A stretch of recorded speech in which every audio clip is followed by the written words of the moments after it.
Ramadan. C'est la motivation de cette réunion de concertation des cadres du ministère de l'élevage avec la coopérative des bouchers.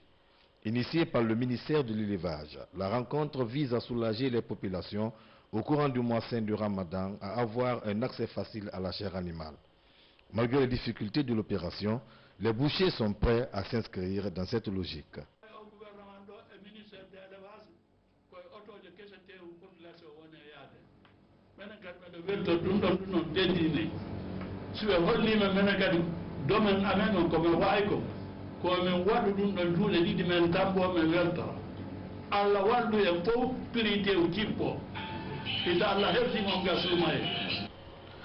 Pour le directeur régional de l'élevage de Conakry, il faut se donner les mains pour réussir cette opération.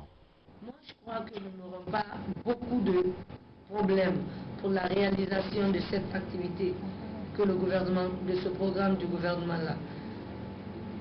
Les bouchers, les marchands de bétail, les cadres des services du secteur doivent se donner la main. Prendre les dispositions, c'est bien, mais le suivi est encore meilleur. Nous sommes engagés à encadrer nos opérateurs, à les suivre pour que ce programme du gouvernement réussisse. Tout en reconnaissant les difficultés liées à cette activité, le ministre de l'élevage a promis que le gouvernement mettra tout en œuvre pour rendre cette action effective, surtout pendant le mois saint du Ramadan, pour alléger le panier de la ménagère. Il s'agit de voir dans quelle mesure le marché peut être bien approvisionné en bovin pour que le prix d'achat de la viande soit vraiment accessible, ne serait-ce que pour un départ ce mois de Ramadan, parce que c'est un mois de pénitence qui est difficile, même en temps normal, encore que cette fois-ci, avec les prix qui galopent habituellement, nous espérons que cette concertation va aboutir quand même à un consensus pour qu'on ait des prix consensuels homologués et acceptés de tout le monde, depuis les marchands de bétail en passant par les bouchers jusqu'aux détaillants. En attendant de fixer le prix qui devrait être homologué au niveau de tous les points de vente à Conakry, une rencontre avec M. le Premier ministre élargie à tous les acteurs de cette filière est prévue le vendredi à la primature. Volet coopération dans ce journal, le PDG de la Société de coopération et d'investissement chinois est en visite à Conakry. Cet investisseur est venu voir avec les autorités guinéennes les possibilités de construction de marchés publics. L'hôte chinois a été reçu à l'aéroport international de Conakry-Bissia par le gouverneur de Conakry. Il est au micro de Komara Moussa. 我们将和克拉克里大区会建立更好的合作关系。créer une bonne relation de travail avec le gouverneur de Conakry. Je viens d'arriver, nous devons discuter avec excellence le gouverneur. Je peux vous donner une nouvelle. J'ai reçu une tâche que la municipalité de Nanjing doit créer les deux villes, le Conakry avec Nanjing, créer la relation jumelée. Notre société peut pousser cette relation. Notre société fait beaucoup de travaux du gouvernement chinois pour le projet du don du gouvernement chinois pour le gouvernement de Guinée. Par exemple, la rénovation du palais du peuple, la constitution du hôpital de Kébé. Et puis, passation de service au ministère du contrôle économique et financier entre le secrétaire général sortant et celui entrant. C'était en présence des cadres de ce département, Marie-Angélique Bangoura et Kerno Younoussaba.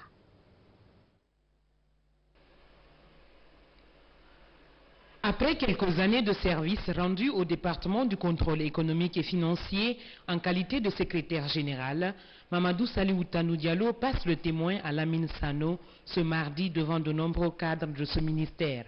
La volonté qui existait avec vous déjà, j'étais réconforté de conduire ces services techniques jusqu'à ce jour. Mesdames et messieurs, certes, je n'ai pas eu la prétention d'accomplir pleinement ma mission, tenant compte de beaucoup de choses qui se sont passées, tant du point de vue manque de moyens financiers, du point de vue technique, du point de vue collaboration,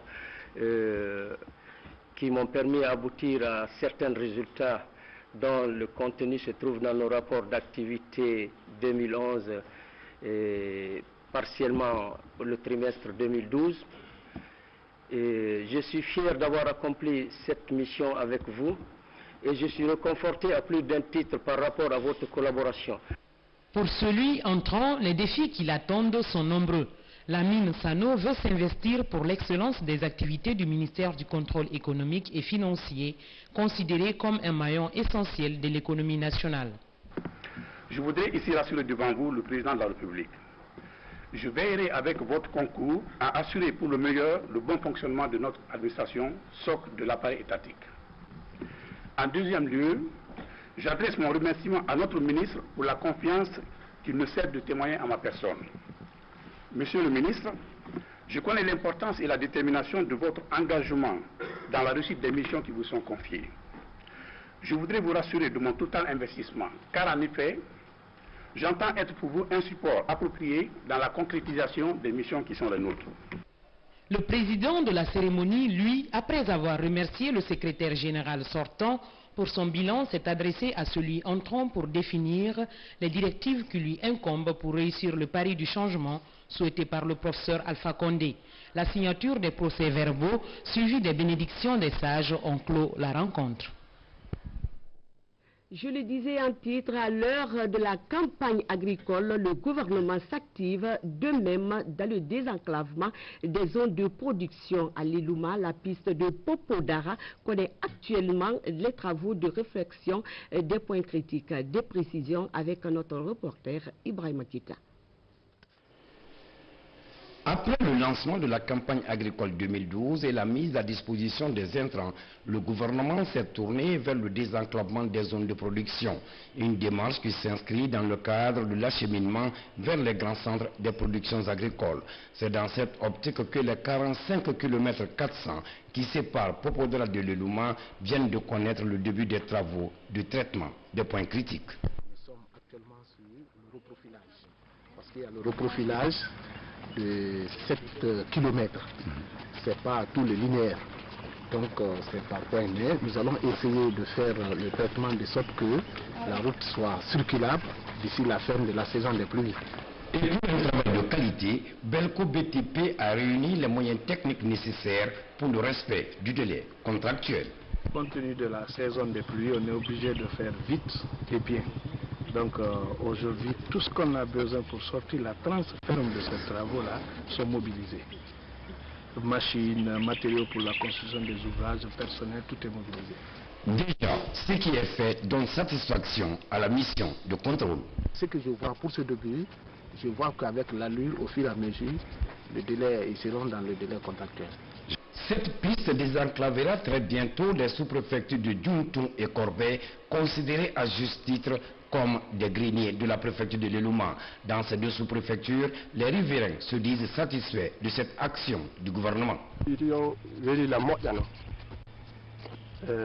Ce que vous êtes en train de faire maintenant là, ça rend toute la population contente et heureuse. Nous remercions le gouvernement guinéen qui a bien voulu accepter de nous faire cette route et nous remercions l'entreprise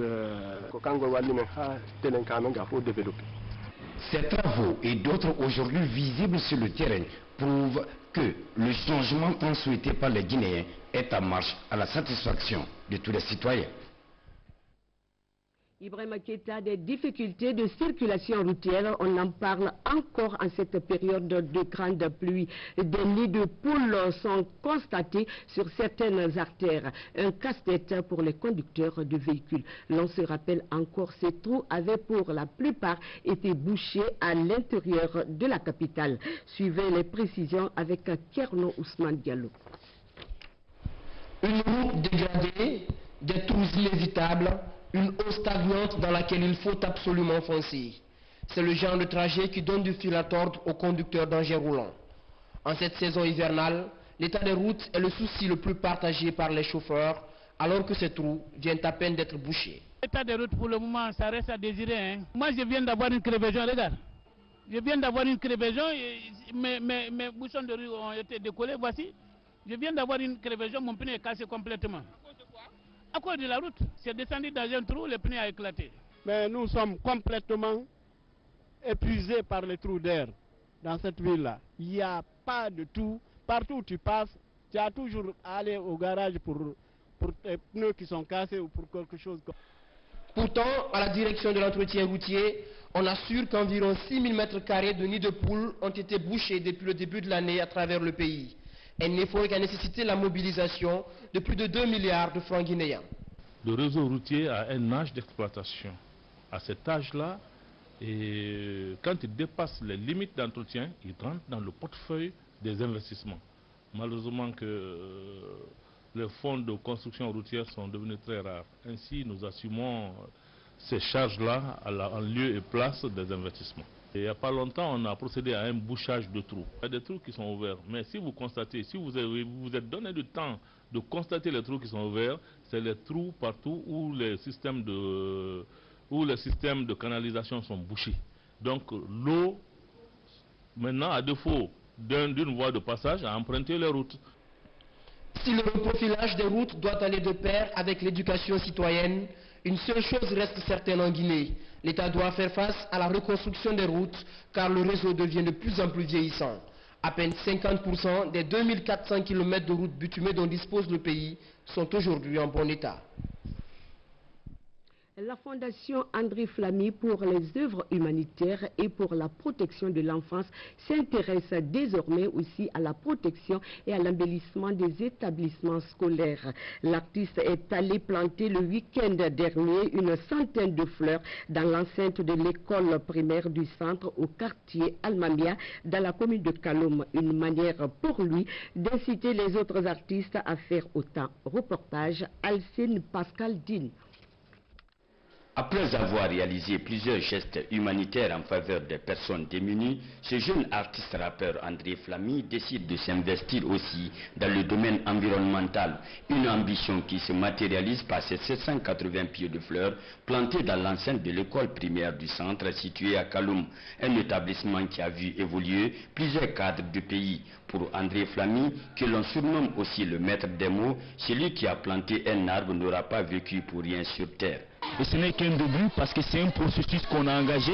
On voudrait élargir cela dans 10 écoles de Conakry et 10 écoles de l'intérieur du pays. Parce que tout ceci va coïncider au mois d'octobre au lancement du premier festival Enfance, Éducation, Environnement. Cette action philanthropique, les encadreurs et les élèves ont remercié André Flamy qui selon eux n'est pas à son premier geste. C'est la deuxième fois André Flamy vient dans cette école pour satisfaire notre besoin. Parce que qui dira, l'école c'est l'environnement d'abord, là où les enfants font de 8h jusqu'à 17h ou 18h.